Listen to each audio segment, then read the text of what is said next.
Hello students, मैं अंशु आपकी Hindi teacher. आज हम लोग क्लास 4 का चैप्टर 12 सुनीता की पहिया कुर्सी पाठ को पढ़ेंगे। चलिए शुरू करते हैं। सुनीता सुबह 7 बजे सोकर उठी। कुछ देर तो वह अपने बिस्तर पर ही बैठी रही। वह सोच रही थी कि आज उसे क्या क्या काम करने हैं। उसे याद आया कि आज तो बाज़ार जाना है। सोचते ही उसकी आंखों में चमक आ गई। सुनीता आज पहली बार अकेले बाजार जाने वाली थी। उसने अपनी टांगों को हाथ से पकड़कर खींचा और उन्हें पलंग से नीचे की ओर लटकाया। फिर पलंग का सहारा लेती हुई अपनी पहिया कुर्सी तक बढ़ी। सुनीता चलने फिरने के लिए पहिया कुर्सी की मदद लेती है। आज वह सभी काम फुर्ती से निपटाना चाहती थी।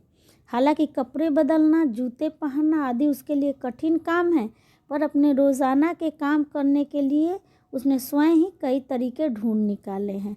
8 बजे तक नहा धोकर तैयार हो गई, यानी कि उसको बाज़ार जाना था तो इसलिए वो तैयार हो गई।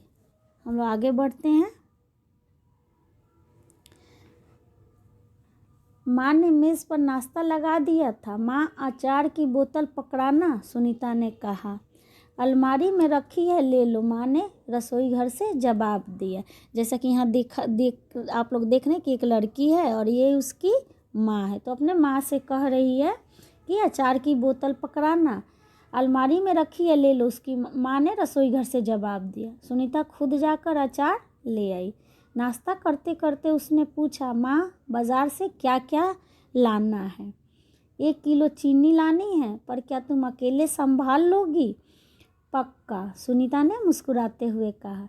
सुनीता ने माँ से झोला और रुपये लिए। अपनी पहिया कुर्सी पर बैठकर वह बाजार की ओर चल दी। पहिया कुर्सी मतलब जो बच्चे ना चलने में असमर्थ होते हैं तो वो पहिया कुर्सी पर बैठते हैं और उसको हाथ से ऐसे पुश धक्का दे के फिर वो आगे बढ़ने लगती है, तो उस पर बैठ के आराम से बच्चे चल सकते हैं। सुनीता को सड़क की ज़िंदगी देखने में मज़ा आता है। चूँकि आज छुट्टी है इसलिए हर जगह बच्चे खेलते हुए दिखाई दे रहे हैं। सुनीता थोड़ी देर रुककर उन्हें रस्सी कूदते, गेंद खेलते देखती रही। वह थोड़ी उदास हो गई। वह भी उन बच्चों के साथ खेलना चाहती थी। खेल के मैदान में उसे एक लड़की दिखी जिसकी माँ उसे वापस लेने के लिए आई थी। दोनों एक दूसरे को टुकुर टुकुर देखने लगी। चलिए अब हम लोग आगे बढ़ते हैं। फिर सुनीता को एक लड़का मिला। उस बच्चे को बहुत सारे बच्चे छोटू छोटू बुलाकर चिढ़ा रहे थे। उस लड़के का कद बाकी बच्चों से बहुत छोटा था। सुनीता को यह सब बिल्कुल अच्छा नहीं लगा। रास्ते में कई लोग सुनीता को देखकर मुस्कुराए, जबकि वह उन्हें जानती तक नहीं थी। पहले तो वह मन ही मन खुश हुई, परंतु फिर सोचने लगी, यह सब लोग मेरी तरफ भला इस तरह क्यों देख रहे हैं। वो आश्चर्य में पड़े थे कि उसकी तरफ सब लोग क्यों देख रहे हैं। खेल के मैदान वाली छोटी लड़की सुनीता को दोबारा कपड़ों की दुकान के सामने खड़ी मिली। उसकी माँ कुछ कपड़े देख रही थी। तुम्हारे पास यह अजीब सी चीज़ क्या है? उस लड़की ने सुनीता से पूछा, यानी कि यह लड़की है तो ये सुनीता से पूछ रही है, जो कि अपने माँ के साथ है। यह तो बस एक, सुनीता जवाब देने लगी, परंतु उस लड़की की माँ ने गुस्से में आकर लड़की को सुनीता से दूर हटा दिया, यानी कि उसके पास से लेकर चली गई। इस तरह का सवाल नहीं पूछना चाहिए फरीदा, अच्छा नहीं लगता, माँ ने कहा। मैं दूसरे बच्चों से अलग नहीं हूँ, सुनीता ने दुखी होकर कहा। उसे फरीदा की माँ का व्यवहार समझ में नहीं आया। अंत में सुनीता बाजार पहुँच गई। दुकान में घुसने के लिए उसे सीढ़ियों पर चढ़ना था। उसके लिए यह कर पाना बहुत मुश्किल था, क्योंकि वह चल फिर नहीं सकती थी। इसलिए आसपास के सब लोग जल्दी में थे, किसी ने उसकी तरफ ध्यान नहीं दिया। अचानक जिस लड़के को छोटू कहकर चिढ़ाया जा रहा था वह उसके सामने आकर खड़ा हो गया। मैं अमित हूँ, उसने अपना परिचय दिया। क्या मैं तुम्हारी कुछ मदद करूँ? मेरा नाम सुनीता है। सुनीता ने राहत की सांस ली और मुस्कुराकर बोली, पीछे के पैडल को पैर से जरा दबाओगे? हाँ हाँ ज़रूर, कहते हुए अमित ने पहिया कुर्सी को टेढ़ा करके उसके अगले पहियों को पहली सीढ़ी पर रखा। फिर उसने पिछले पहियों को भी ऊपर चढ़ाया। सुनीता ने अमित को धन्यवाद दिया और कहा, अब मैं दुकान तक खुद पहुंच सकती हूँ।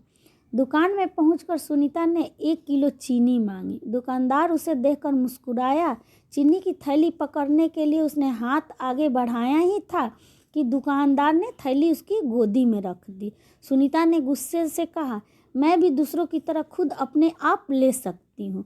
सुनीता, देखो बच्चों, सुनीता चल फिर नहीं सकती थी, तो सब उसको ना सब बच्चों की तरह लोग उसे व्यवहार नहीं करते थे, तो उसको ये चीज़ अच्छा नहीं लगता था।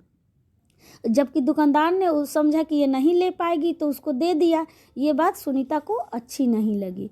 उससे चीनी लेकर सुनीता और अमित बाहर निकले।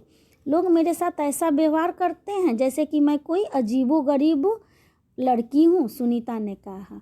शायद तुम्हारी पहिया कुर्सी के कारण ही वे ऐसा व्यवहार करते हैं, अमित ने कहा।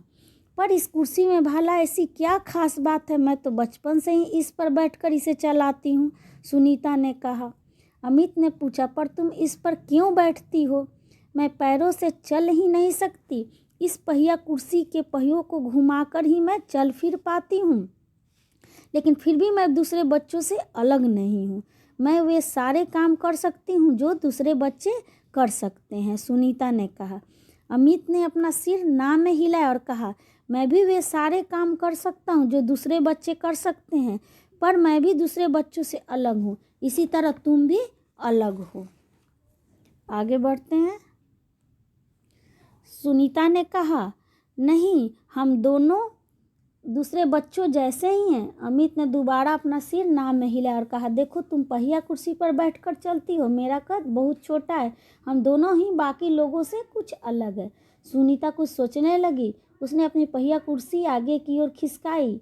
अमित भी उसके साथ साथ चलने लगा। सड़क पार करते समय सुनीता को फरीदा फिर नजर आई। इस बार फरीदा ने कोई सवाल नहीं पूछा। अमित झट से सुनीता की पहिया कुर्सी के पीछे चढ़ गया। फिर दोनों पहिया कुर्सी पर सवार होकर तेजी से सड़क पर आगे बढ़े। फरीदा भी उनके साथ साथ दौड़ी। इस बार भी लोगों ने उन्हें घूरा, परंतु अब सुनीता को उनकी कोई परवाह नहीं थी। सुनीता तो वैसे चलने में असमर्थ थी, लेकिन वो अपना सारा काम करती थी और उसको यही उसको समझ में आता था कि जब मैं सब काम कर लेती हूँ तो मैं सब बच्चों की तरह ही हूँ। और लोगों को ऐसे बच्चों की तरफ अलग से ध्यान, अलग बच्चे नहीं समझना चाहिए, वे भी हम लोगों की ही तरह हैं। तो आप इस कहानी को बहुत अच्छी तरह से पढ़िएगा।